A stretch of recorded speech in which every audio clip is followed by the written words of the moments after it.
it at the body shop. We stopped by, visit the gang. I think I gave you guys an update on Jackson's car. We were stripping the interior. One, because it's getting new interior, and because we, it's not that we found some rust, we kind of already knew that there was some rust on the cowl, and originally we didn't know it was that bad. But you know, he saw it, then so I scraped it, I'm like, you know, it's kind of bad. And I'm kind of glad he decided to move forward with it. Clearly, as you can see, the whole car is sanded down. This wasn't part of the plan. This is kind of happening for a lot of reasons, but you know, you can pull in here closer and look. You know, this is a super common issue. They get rotted through. Go ahead and like point the camera right in there so you can see. So normally that's a little drain hole that all E30s have. There's one here and one over there.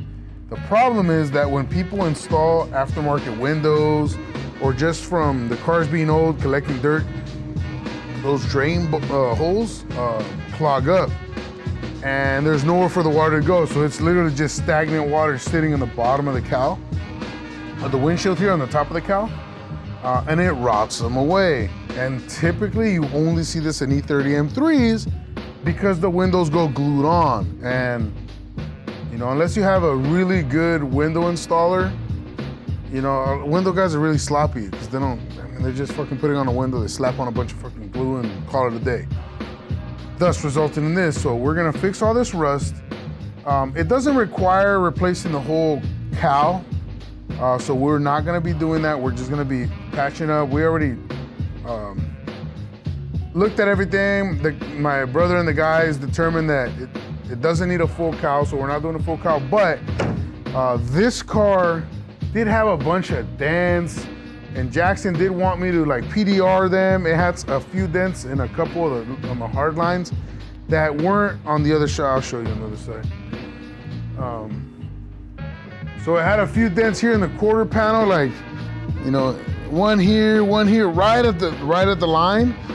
And no matter how good PDR is, like, you know, it's right at the line. You know, we couldn't guarantee, or the PDR guys couldn't guarantee it was gonna be absolutely perfect.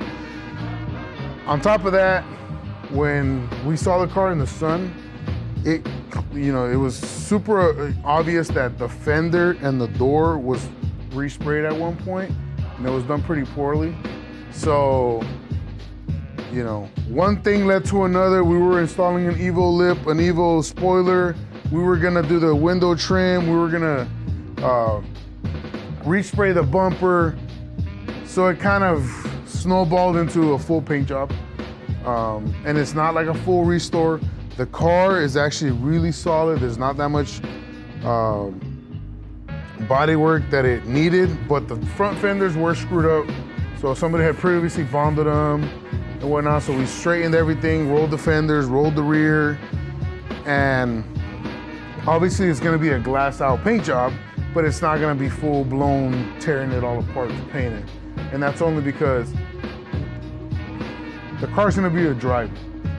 I think if it turns into restoration, he's not gonna wanna drive it anymore. And I really don't want that. I really want him to drive this car. It's not a garage queen, you know, it doesn't have 50,000 miles. It has over 150,000 miles, even though we've already gone through the motor and all that. I want him to enjoy it. So that's the update on this one. Then we have the car, E30. We had a couple setbacks with, I guess my brother told me, or something was wrong with the primer. The primer that he had used had some sort of reaction, so he didn't spray the body. And they've thus figured that out, and they're gonna start prepping it so that we can get this into paint. Also, I found a couple blemishes in the engine bay that I didn't like, so I told my brother to go ahead and redo it. So they're gonna re-prep the engine bay. They fixed all the stuff that I needed, that I wanted fixed, and then I'll show you guys the Xeno E30 that we're doing as well. So my brother has some of the parts for the Xeno in the prep room here.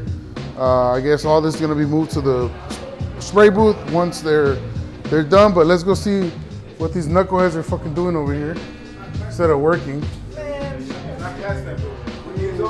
yeah, this is why shit don't get done, because everyone's just fucking screwing around and talking, then all of a sudden the camera comes out, they scatter like cockroaches. They start working, they're like, oh, the boss is here, the boss is here. So they're just doing final prep before we get some color on it. You know, and obviously we're huge on the engine bay, so we spent a lot of time sanding. As you can see, he's pretending to work. But, you know, we're doing it right.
That's what we always do. Just gonna reinforce the sway board mounting point, AKG reinforcements.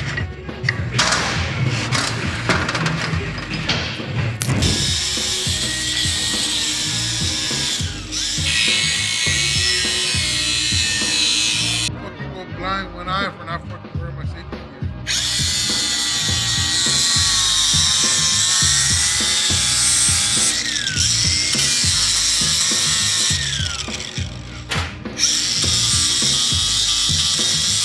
I don't know, did we ever even introduce this car? No, right? I don't think so. Well, it's another S54 swap E30 M3. This car was bought by my buddy Rob. He thought he was gonna like it, but he didn't. It had a 2.5 S14. It was a little underpowered. We got him into something else, so he ended up selling the car. What we're doing is S54 swap, ground control coilovers, big brakes, and a few other mods, and it's getting AC. It is a race car fully caged, but we managed to put AC back in it, which is a total fucking nightmare when the car is, you know, when it was built into a race car, you know, the first thing you do is rip everything out, and you're like, oh, it's never gonna go back to stock. Well, we had to unscrew everything up and basically make it more of a street car than race car, even though it's a race car. So Adam is wrapping up the Vanos right now. We're putting a Dr. Vanos unit with a back hub, which isn't installed yet. He's just doing that. So follow along.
So we're wrapping up the exhaust on this S54 swap E30 race car. This is basically our aluminized version of our stainless exhaust. This one consists of dual 2.5 to a single 3. And obviously I'm doing the tips now. For those of you guys wondering, this is how I keep the tips from spreading or contracting when I weld them, like with the MIG, or even when I TIG them. Because if I do them just like that, sometimes they tend to squeeze in or spread. So I just use wedges to keep them there so that they don't spread. But in a second you'll see me put it up and you'll see what it looks like.